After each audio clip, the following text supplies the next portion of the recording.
Sebelum melanjutkan, jangan lupa subscribe dulu, terima kasih.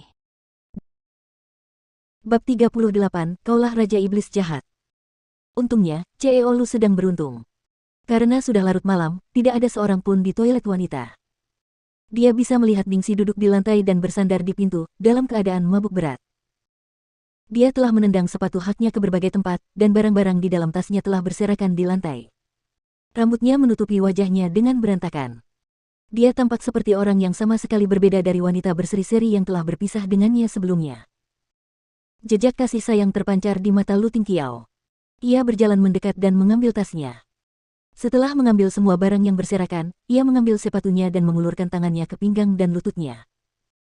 Saat dia hendak menggendongnya, Ningxi tiba-tiba mencengkeram pintu dengan erat. Tatapan mabuknya beralih ke arahnya, dan dia menatapnya dengan sangat hati-hati. Siapa kamu? Lu Tingqiao. Lu Tingqiao, Ningxi menjadi linglung sebelum tiba-tiba meledak marah. Dasar pembohong. Kau pikir aku idiot? Ini toilet wanita. Apakah gadis ini benar-benar mabuk? Dia tampak masih waras. Aku tidak berbohong.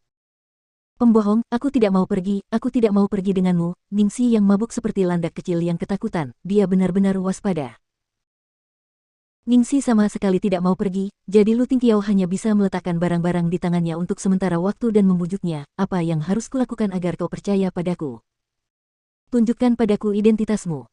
Ningxi tampak seperti polisi lalu lintas yang sedang menyelidiki pengemudi mabuk. Sudut mulut Lu Tingqiao berkedut, lalu dia dengan patuh mengeluarkan dompetnya dan menyerahkan tanda pengenalnya kepadanya seperti warga negara yang baik. Ningxi memegang kartu tipis itu dengan gemetar, matanya hampir menempel pada kartu itu saat dia membaca kata demi kata, Lu Tingqiao, kau Lu Tingqiao. Lu Tingqiao mengangguk puas, bisakah kita pergi sekarang? Tidak mau. Aku tidak mau pergi denganmu. Kau adalah Raja Iblis yang jahat, aku tidak mau pergi. Tidak mau pergi, Ningxi menjadi semakin gelisah. Raja Iblis jahat, wajah Lu Tingqiao berubah hitam. Jadi, begitulah gambaran yang ada di hatinya. Dia pikir dia telah memperlakukannya dengan sangat hangat. Keduanya berada dalam jalan buntu, ketika suara langkah kaki datang dari balik pintu. Ningxi, apakah kamu di dalam? Punggung Lu Tingqiao langsung menegang. Jika ada yang melihatnya di toilet wanita saat ini, dia tidak akan bisa melupakannya. Suara langkah kaki semakin dekat, sampai-sampai mereka sudah bisa melihat pakaian orang itu. Lu Tingqiao mengumpat pelan dan dengan cepat mengambil semua barang milik Ningxi dan memasukkannya ke dalam bilik. Penulis skenarionya, Ye Linglong, lah yang datang mencari Ningxi. Ningxi adalah seorang pemula dan tidak mengenal siapapun di kru. Hanya Ye Linglong yang menyadari bahwa dia sudah lama tidak keluar dari kamar mandi, jadi dia pergi mencarinya. Di dalam bilik, Ningxi ketakutan karena tiba-tiba terseret masuk dan berusaha memberontak dalam pelukan pria itu. Suara itu menarik perhatian Ye Linglong yang berada di luar. Ningxi, apakah itu kamu? Mendengar suara yang mendekat, ekspresi Lu Tingqiao berubah lebih gelap. Tepat pada saat ini, gadis itu menggigit tangan yang digunakannya untuk menutup mulutnya, sangat menyakitkan hingga dia mengerutkan kening. Ekspresi wajah Lu Tingqiao perlahan menunjukkan tanda-tanda kehancuran. Kapan dia pernah berada dalam situasi yang menyedihkan seperti ini? Setelah menarik napas dalam-dalam, Lu Tingqiao angkat bicara, suaranya berubah serak karena berusaha menahan emosinya. Tenanglah, aku akan memberikannya padamu sekarang. Ye Linglong hendak mengetuk pintu ketika suara seorang pria terdengar dari dalam. Dia terdiam sesaat sebelum menyadari apa yang sedang terjadi. Pipinya memerah, dan dia segera berlari keluar. Dia tidak menyangka kalau dia benar-benar akan menjumpai beberapa orang melakukan itu di sini. Ini kan hotel, kenapa mereka tidak bisa pesan kamar saja?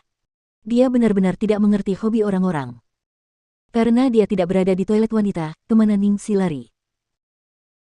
Ada satu pikiran yang tidak pernah terlintas di benak Ye Linglong, orang yang melakukan itu di toilet adalah orang yang selama ini dicarinya, Ningxi. Mendengar suara langkah kaki menjauh dari luar pintu, Lu Tingqiao menghela napas lega. Dia duduk di penutup mangkuk toilet, melonggarkan dasinya, dan meletakkan wanita yang sedang berjuang itu di pangkuannya. Dia kemudian membentak dengan dingin, jangan membuat masalah. Kalau tidak, dia tidak akan keberatan melakukan itu secara nyata. Nada bicara pria itu terlalu menakutkan, Ningxi sangat terkejut hingga dia mulai cegukan. Dia menatapnya seolah-olah dia telah diganggu. Lu Tingqiao sempat membuatnya takut hanya sesaat, namun ia hanya bisa dengan tak berdaya menepuk-nepuk punggungnya pelan sambil membujuk, maaf, seharusnya aku tak bersikap begitu galak padamu. Namun, orang yang ada di pelukannya tampak semakin kesal. Air mata mulai mengalir tanpa henti di pipinya. Lu Tingqiao sesaat tidak berdaya. Bagaimana mungkin dia jauh lebih sulit dibujuk daripada Little Tracer?